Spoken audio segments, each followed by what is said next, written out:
God.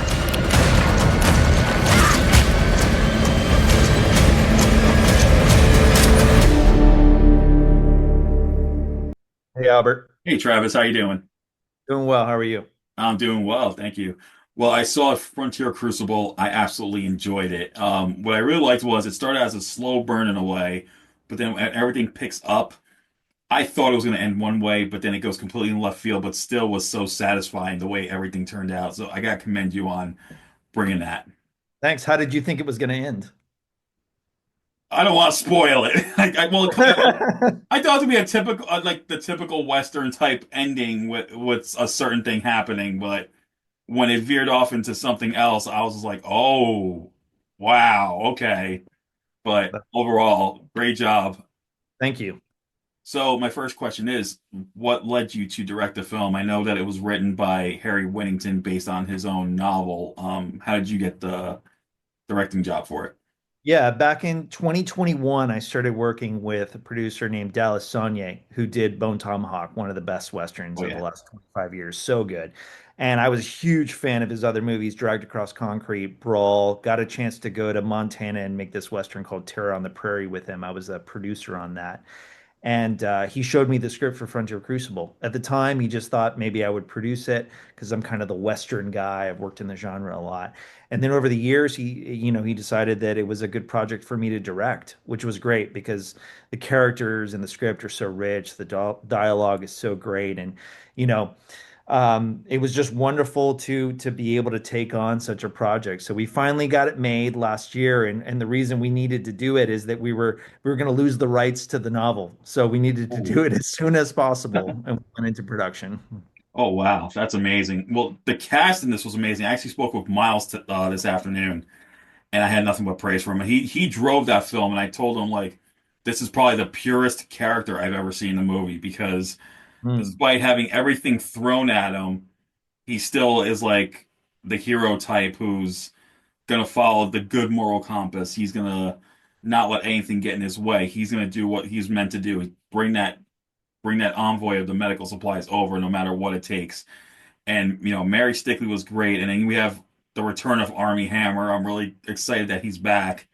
And Thomas Jane and Zane Holtz, the whole cast was phenomenal in this. Even William H. Macy in his small, limited role, like he did such a great job. What was it like on your end working with the cast?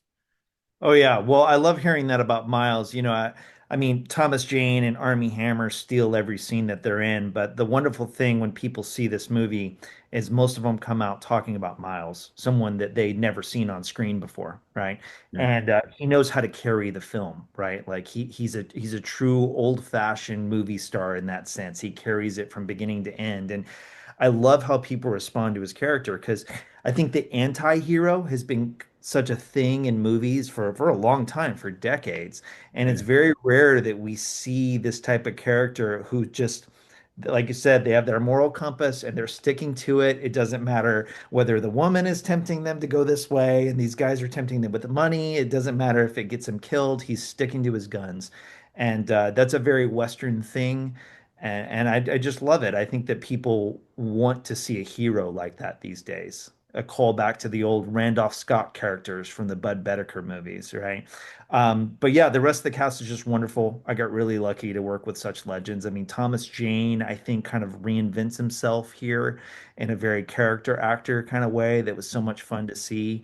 And Armie Hammer was just a delight. I mean, just probably my favorite actor to work with. That's awesome. What I really liked was that and Miles told me this, like when you guys weren't shooting, you guys it felt like a Western even off the set. You guys just hung around a bonfire. You got to hang out and do all the stuff in the middle of the desert.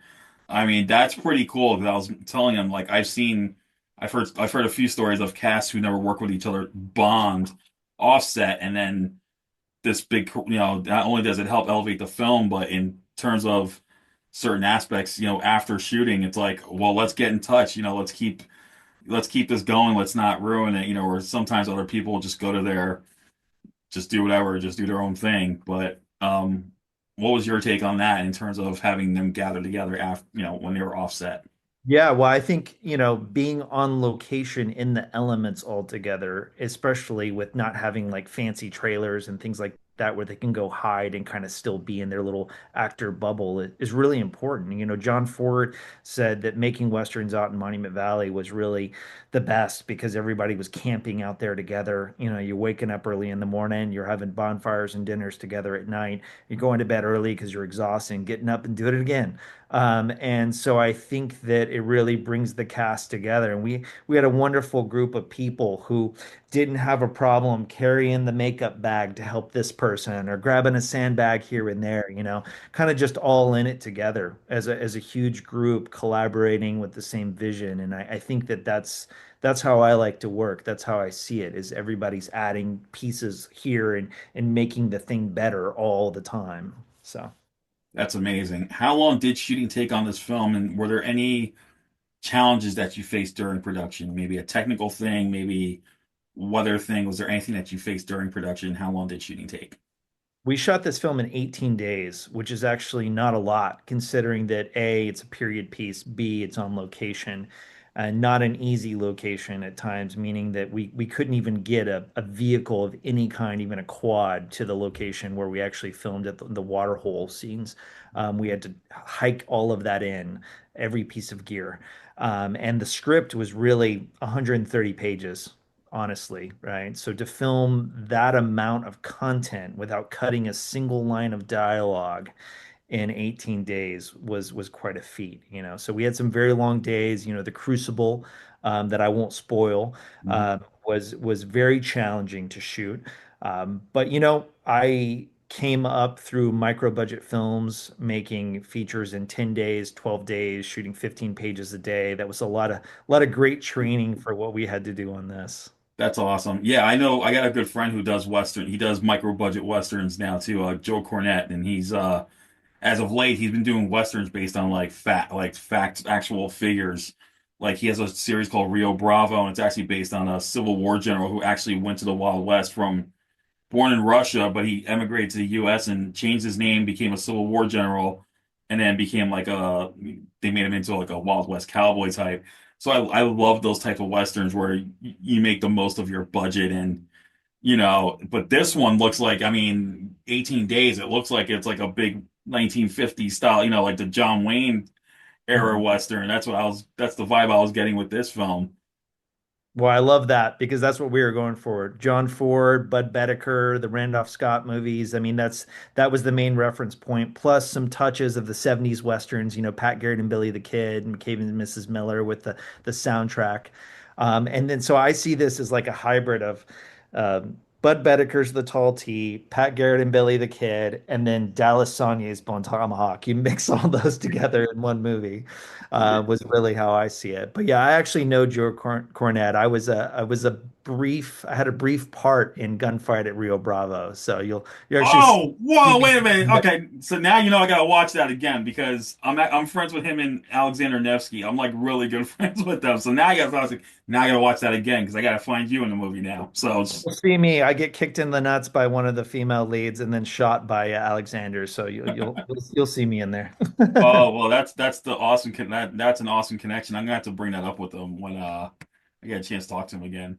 That's awesome. So Yep. what's next for you after this that you can talk about? Any new projects in the works? Are you doing another Western or?